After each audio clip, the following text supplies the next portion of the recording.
Sahabat semuanya, salam cinta dan bahagia. Kita bertemu di Ramadan hari kedua. Nah, di hari kedua ini saya ingin mengajak untuk bernostalgia. Nah, mungkin kalau sahabat-sahabat seumuran saya dan pergi merantau mengingat kembali dulu Ramadan di masa kecil di kampung, nah mungkin nostalgia itu akan muncul. Tetapi kalau Anda menikmati Ramadan akhir-akhir ini dan tidak kemana-mana, ya nostalgia itu belum ada. Tetapi ini menarik bagi saya karena setiap kali Ramadan sudah pasti akan mengingatkan tentang masa kecil saya. Saya tumbuh di Yogyakarta, tepatnya di daerah Ngampilan. Kalau sahabat-sahabat pernah ke Jogja, kalau yang bukan orang Jogja ya, kemudian membeli bakpia Patuk. Nah, Ngampilan itu adalah di sampingnya Patuk itu. Oke, itu menarik karena pada saat saya kecil dulu, Ngampilan ini belum seramai sekarang. Belum banyak bangunan tinggi. Kalau sekarang kan sudah ada beberapa hotel di Jalan Lejen Suprapto di Ngampilan itu. Nah, dulu belum ada, bahkan di depan kampung saya itu masih ada rel kereta api. Dan masih aktif dulu. Kereta apinya masih mengangkut tebu ya ke Madukismo. Nah, ini menarik sekali karena masih banyak tanah lapang, masih banyak tempat-tempat yang dipakai untuk bermain anak-anak yang hampir nggak ada sekarang ini. Nah, kalau mau Ramadan itu unik. Jadi sebelum menjelang Ramadan, sebelum menjelang puasa itu, anak-anak itu mempunyai tradisi yang diturunkan oleh orang-orang tua kami untuk bermain obor. Obor itu apa? Bahasa Indonesianya obor kan ya? Obor ya, batang bambu yang kemudian dikasih kain, di dalamnya sudah ada minyak tanah, kemudian disulut api, itu ya obor lah. Obor ini dinyalakan 2 kali, dibuat mainan maksud saya, dibuat mainan 2 kali sebelum Ramadan, itu malam pertama taraweh itu, kemudian juga malam sebelum lebaran, takbiran. Nah itu pawai lagi. Nah sekarang kalau saya lihat sudah jarang yang melakukan pawai ya. Tapi di Jogja masih ada tradisi pawai, itu masih ada. Beberapa kali kalau pas saya pulang ke Jogja sempat saya dokumentasikan pawai itu. Kenapa? Karena menarik bagi anak-anak remaja juga menarik. Satu, itu bisa mengaktifkan kreativitas karena kita akan membuat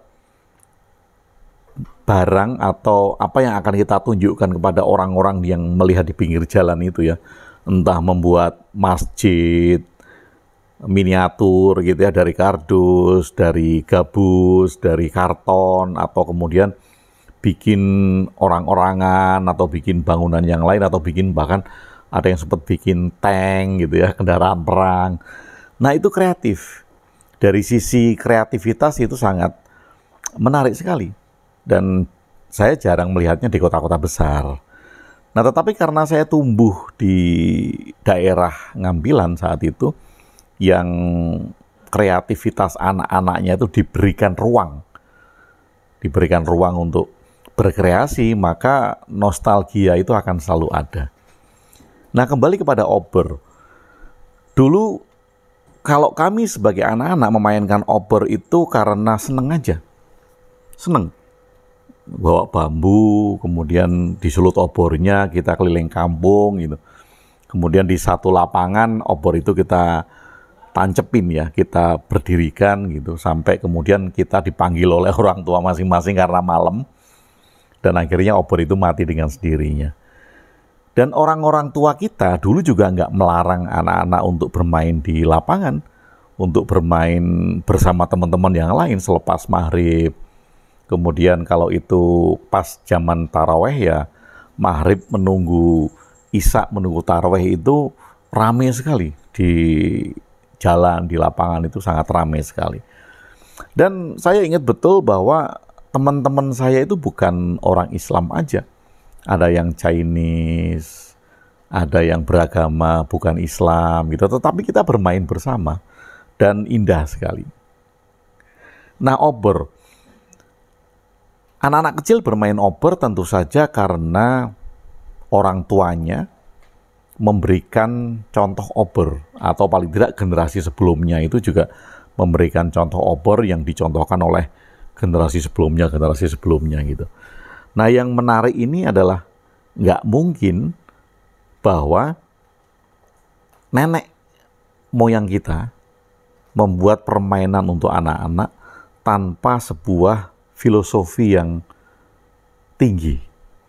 Karena kalau orang Jawa itu dikenal dengan filosofinya, dikenal dengan simbol-simbolnya, jadi semuanya itu dikatakan dalam bentuk simbol, semuanya diceritakan dalam bentuk simbol. Jadi semua hal diceritakan dalam bentuk simbol termasuk obor. Nah, dulu saya memainkan obor dengan teman-teman sebaya saya tanpa tahu makna dari simbol itu. Tetapi karena itu asik, ya kita bermain obor, membawa obor keliling kampung sambil nyanyi-nyanyi gitu, sambil sholawatan, dan indah sekali. Baru di kemudian hari setelah saya dewasa, ternyata obor itu mempunyai satu filosofi yang dalam. Makna dari obor ini dalam, dan mengapa orang tua itu mengajarkan anak-anaknya untuk membuat obor, kemudian berjalan keliling kampung itu membawa obor gitu. Nah, yang pertama adalah ini berkaitan dengan filosofi Jawa bahwa urip iku urup. Urip iku urup. Jadi hidup itu adalah menghidupi. Hidup adalah yang menghidupi.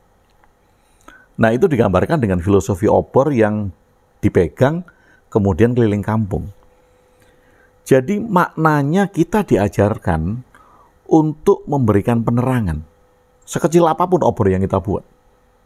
Ada yang nyalanya besar, ada yang nyalanya kecil. Nah, ini mengantarkan kita pada makna bahwa sekecil apapun cahaya yang kita bawa, itu akan membuat urup. Urip iku urup. Hidup itu adalah menghidupi. Kita keliling kampung memberikan penerangan kepada orang lain. Jadi hidup ini menurut filosofi obor adalah hidup yang menghidupi. Apakah hidup kita itu sudah menghidupi? Apakah urip kita itu urup? Nah, dari kecil setidaknya orang-orang tua, kakek nenek saya, kakek nenek teman-teman saya sudah mengajak untuk melihat simbol itu, simbol urip iku urup. Nah, entah seberapa banyak anak-anak yang kemudian memahami filosofi itu, nah itu saya nggak tahu. Tetapi ketika saya memahami ini, waduh, sungguh sangat indah sekali, dan selalu mengingatkan saya. Nah, ketika bulan-bulan Ramadan seperti ini, tentu saja ini menjadi pengingat bagi saya bahwa urip iku urup. Hidup itu adalah menghidupi. Nah, kalau hari pertama kemarin kita melakukan refleksi tentang melepaskan hal-hal yang ternyata sudah mengikat kita, ada jabatan, ada kedudukan, ada nama besar, ada ketenaran, ada posisi dan segala macam yang kita anggap itu akan selamanya kita pegang, maka ketika itu sudah mulai kita latih untuk kita lepaskan, yang kedua adalah apa yang bisa kita lakukan, apa yang bisa kita perbuat sehingga membuat urip iku urup, sehingga membuat hidup itu menghidupi. Apa yang akan kita lakukan? Ya seperti obor, ada yang besar, ada yang kecil, bahkan ada yang nyalanya kecil, tetapi urip iku urup. Nah, yang menarik lagi adalah ketika itu ada sekumpulan anak-anak banyak, 10 ya, atau 15 gitu, 15 kumpulan anak-anak, kita bawa obor semuanya, dan ketika ada 1-2 obor yang padam, entah kena angin, karena minyaknya habis, maka kemudian obor-obor yang lain ini bisa menghidupkan lagi obor yang padam ini. Nah, ini kan juga urip iku urup, saling menolong, saling membantu, saling menghidupkan. Oh, ini nostalgia yang sangat indah ya. Tapi kalau sahabat-sahabat semuanya juga mempunyai pengalaman nostalgia ketika bulan-bulan Ramadan seperti ini, bisa disampaikan lewat komen. Cerita sedikit tentang nostalgia Anda. Karena bagi saya, bulan Ramadan ini bukan hanya bulan bagi umat Islam. Zaman saya kecil itu bulannya semua anak-anak. Karena waktu anak-anak, kita melihat zaman dulu itu tidak membeda-bedakan kamu agama ini gitu. Nah, entah ya sekarang. Tapi itu indah. Jadi karena nostalgia itu adalah nostalgia semua orang.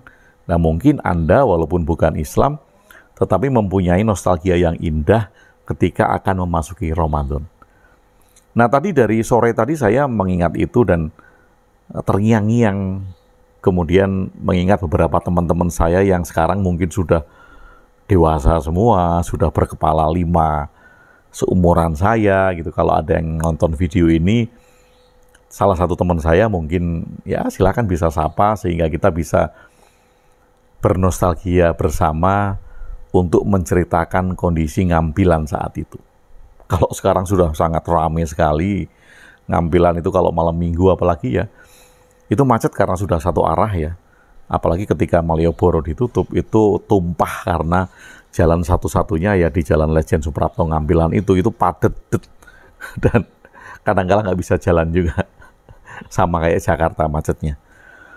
Nah, kemudian obor ini juga merupakan simbol untuk membakar ego.